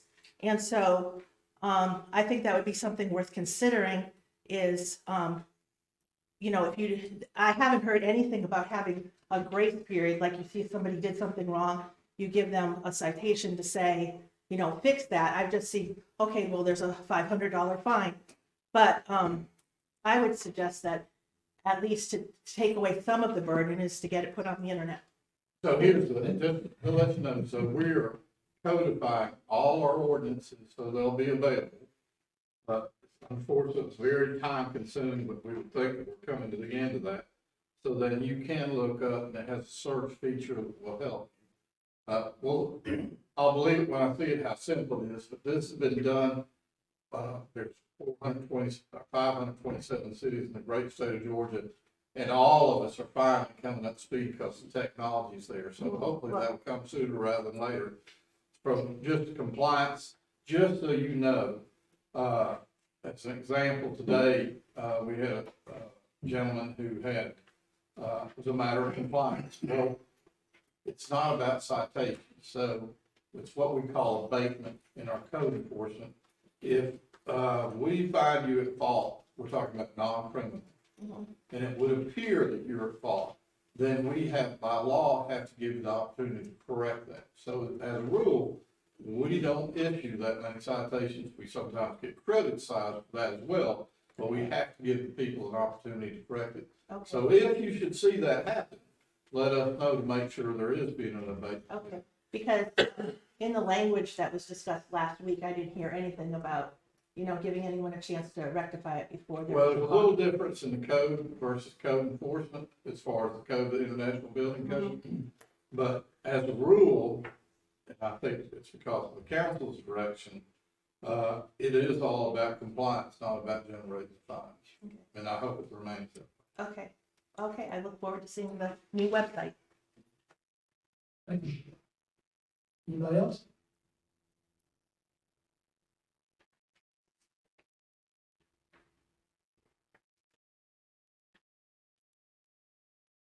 My name's Ian Irwin. I reside at 5730 Mickens Way. This is in regards to number 6, the proposed change in work session council meeting times.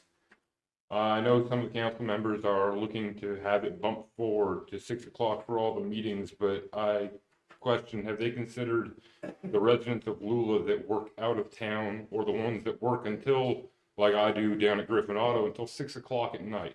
Have they considered the concerned residents' opinions and the fact that these meetings are here for transparency and for communication? And if you're bumping it up to an earlier time, it makes it kind of hard for the transparency for the members of the community that can't be here. I think that that's something that needs to be considered. I know that it's been brought up tonight that it's going to be brought up in the next meeting, that it'll be coming to a vote there, but I just question or ask that the council strongly considers not moving it to 6 o'clock for all the meetings, because some people, I guess some people are not willing to accept it. Louisville's a veteran community.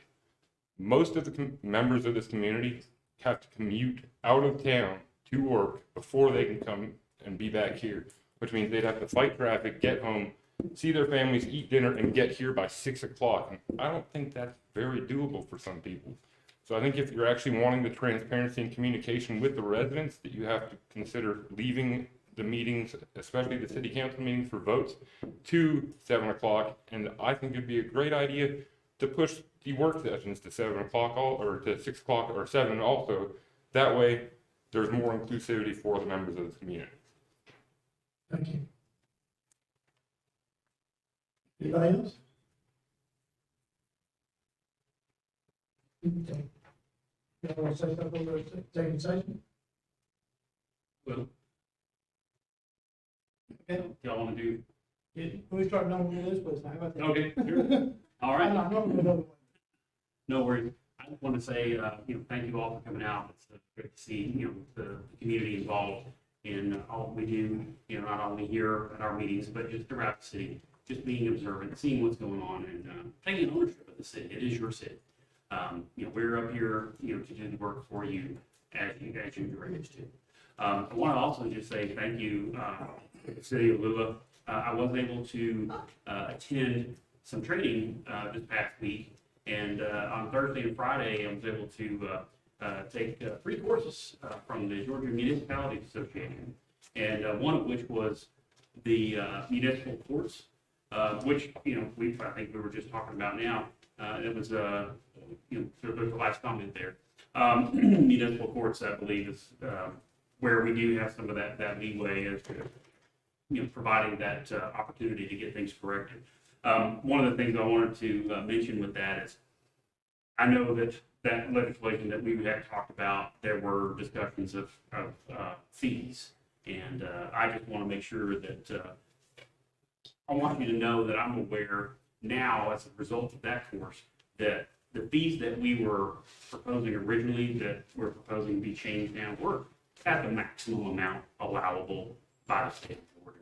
And I think that I think we've got a good group that will be able to evaluate that appropriately, and I'm hoping we'll move forward with that. The other courses I had were incredible as well: economic development, strengthening the well-being of children.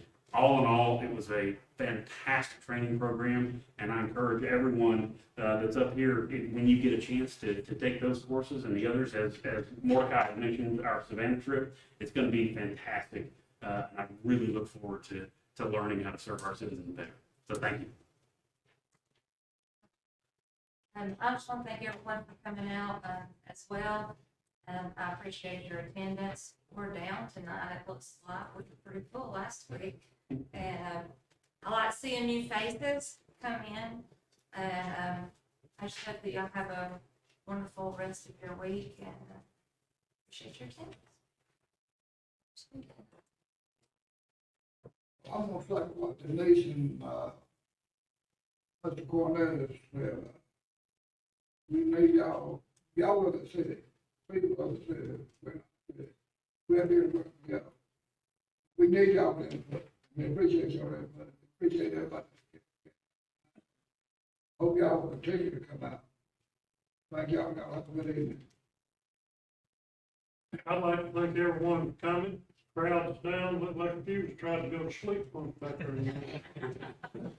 Especially in the back back there. Thank you for coming, come back next month.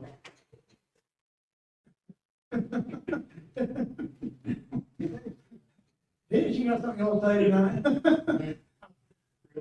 Always happy to be here. And happy to go home. And I too have been favored of, let's find one time it works for everybody.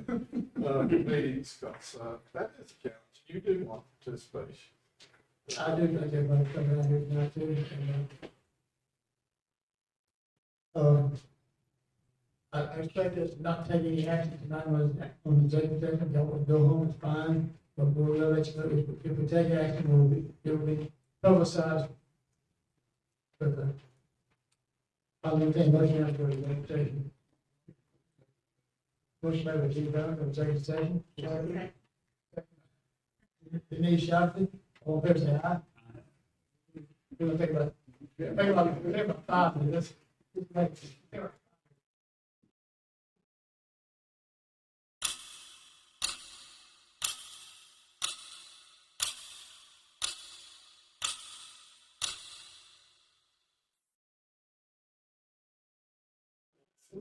took those action in executive session, and then motion adjourned. Motion made by Chief Brown, second by Denise Shafton, adjourned, all fair say aye. Okay, let me ask you anyway. Jay Smith's property over there, I just called him. He said he forgot about it. Is there any way we can get his as road use? Yeah, but you're gonna charge him? But that's the first question. Okay, the first question, he said, well, they gonna charge me. I said, you should have been. For what? For his lot next door to the old karate shop. Can he do? He want to rezone it. Yeah, we go through the process.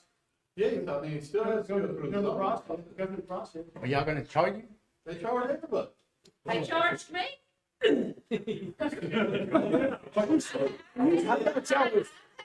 thought we were rezoning. So we're not rezoning stuff for, just for the city for business use? On Main Street? That's up to the county.